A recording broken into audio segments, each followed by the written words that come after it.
The Bible. It's one of the most influential books in human history. It explores the big questions of why we exist. It's inspired many people to do amazing things. And confused many others. And you've probably got one sitting around somewhere. So, what is the Bible actually?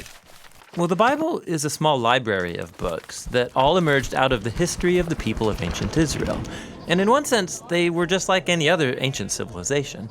But among them were a long line of individuals called prophets. And they viewed Israel's story as anything but ordinary. They saw it as a central part of what God was doing for all humanity.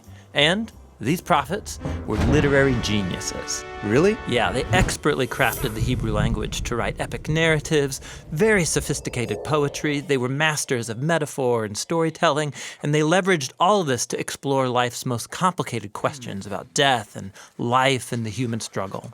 So, there's a lot of different authors writing this book. Yeah, and these texts were produced over a 1,000-year period, starting with Israel's origins in Egypt, then leading up to their kingdom with their first temple, but eventually they were conquered by the Babylonians, who took them away into exile. Then, at a crucial moment in their history, many Israelites returned to their land. They built a second temple, they reformed their identity, and this is when the Jewish scriptures began to be formed into the shape that we have them today.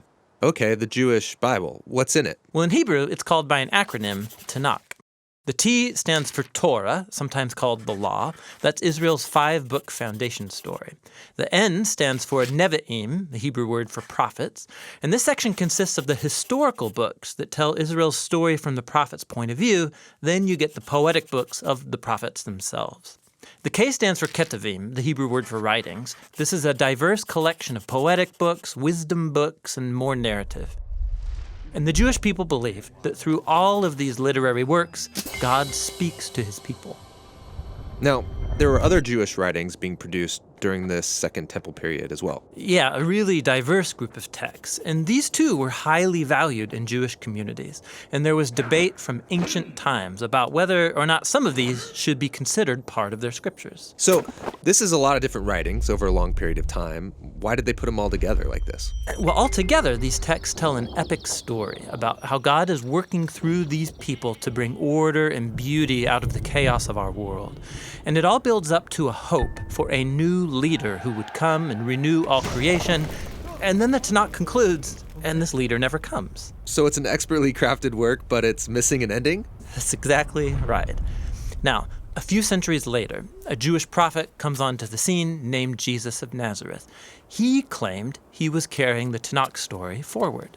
Yeah, so Jesus did a bunch of cool stuff, was killed, but his followers claimed he was alive from the dead. Yeah, they said that Jesus was that long-awaited leader who would restore the world. And so his earliest followers, called apostles, they composed new literary works about the story of Jesus. They called these Good News, or the Gospel. They formed an account called Acts about the spread of the Jesus movement outside of Israel. And then they circulated letters to different Jesus communities all around the ancient world. And they saw these writings as part of the scripture. Yeah, the apostles wrote all of this as the fulfillment of that epic story found in the Tanakh. And they were continuing the literary genius of the Jewish tradition.